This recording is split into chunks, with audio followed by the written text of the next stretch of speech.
Assalamualaikum warahmatullahi wabarakatuh. Pada video kali ini kita akan belajar tentang eh, bab elektrokimia, ya, ada volta dan elektrolisis. Yang pertama, kita akan bahas tentang sel volta.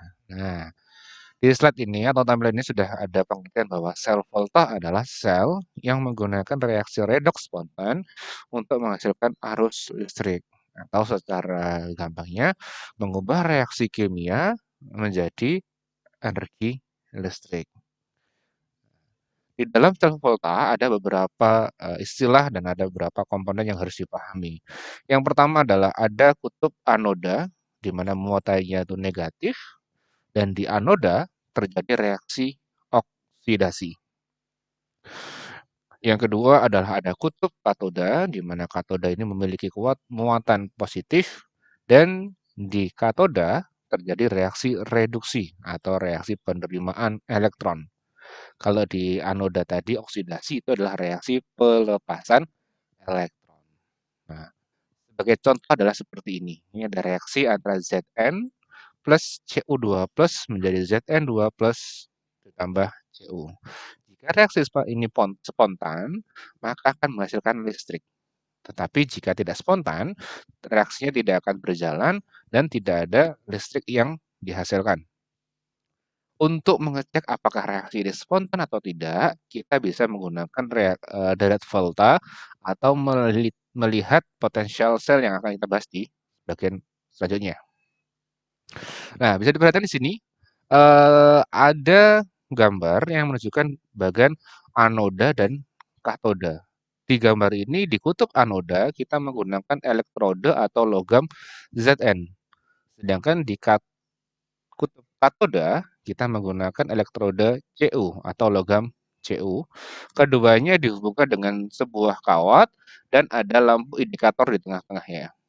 Nah, kalau dijelaskan untuk proses sel volta di reaksi ini adalah pertama-tama di dalam Zn ini ada reaksi pelepasan dari elektron dari Zn yang awalnya Zn menjadi Zn2 plus disertai dengan pelepasan dua buah elektron. Kemudian dari elektron ini akan bergerak dari kutub anoda menuju kutub katoda. Elektron ini yang dari anoda akan diterima oleh ion Cu2+, sehingga akan mengalami reduksi menjadi logam Cu. Nah, saya ulangi lagi. Di kutub anoda terjadi reaksi oksidasi di mana Zn akan berubah menjadi Zn2+ disertai dengan pelepasan dua buah elektron. Elektron ini akan bergerak menuju kutub katoda, sehingga di kutub katoda terjadi reaksi reduksi atau reaksi penerimaan elektron.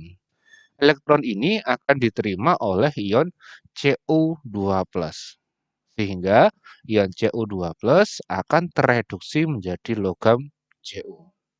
Nah, dari proses ini dulu bisa kita simpulkan bahwa nanti lama-kelamaan logam Zn ini akan eh, lama-lama akan habis, tergantikan menjadi Zn2+. Sebaliknya, di kutub katoda, logam Cu akan semakin banyak dan ion Cu2+-nya akan berkurang. Di anoda kelebihan ion positif, sedangkan di katoda kekurangan ion positif. Hal ini menjadi tidak seimbang. Oleh karena itu, untuk menyeimbangkan muatan di kiri dan kanan ini, ditambahkan jembatan garam yang berisi ion positif dan ion negatif. Jadi fungsi jembatan garam ini adalah menetralkan perbedaan muatan antara kutub anoda dan kutub katoda. Kemudian karena adanya pergerakan elektron dari anoda ke katoda, itu akan menghasilkan listrik ditandai dengan lampu indikator yang menyala. Selain pakai lampu, bisa juga menggunakan voltmeter untuk mengukur arus yang dihasilkan. Bagaimana? Sudah paham? Saya simpulkan lagi, di anoda terjadi pelepasan elektron dari Zn berubah menjadi Zn2+. Elektron yang lepas berjalan atau menuju ke kutub katoda di mana ion Cu2+ akan menerima ion atau elektron dari anoda. Pergerakan elektron inilah yang menghasilkan listrik.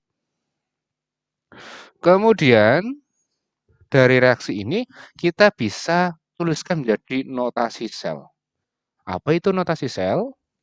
Nah, notasi sel adalah penulisan reaksi sel Volta yang lebih singkat. Untuk pedomannya adalah seperti ini. Di ruas kiri itu untuk kutub anoda, sedangkan di ruas kanan itu untuk katoda. Dari logam menjadi ion, kemudian dari ion menjadi logam. Nah, contoh seperti ini. Tuliskan notasi sel dari anoda dan katoda. Di anoda ada Zn menjadi Zn2+, katoda Cu menjadi Cu2+ menjadi Cu. Nah, berpedoman pada aturan ini bahwa ruas kiri itu hanya untuk anoda, sedangkan ruas kanan itu untuk katoda. Nah, kita tuliskan aja. Yang dari anoda adalah Zn menjadi Zn2+. Oke, kita taruh di ruas kiri. Zn menjadi Zn2+, jembatan garam atau garis dua ini baru ke katoda, yaitu Cu2+ menjadi Cu. Oke, mudah bukan? Sekian untuk video hari ini. Terima kasih atas perhatiannya. Assalamualaikum warahmatullahi wabarakatuh.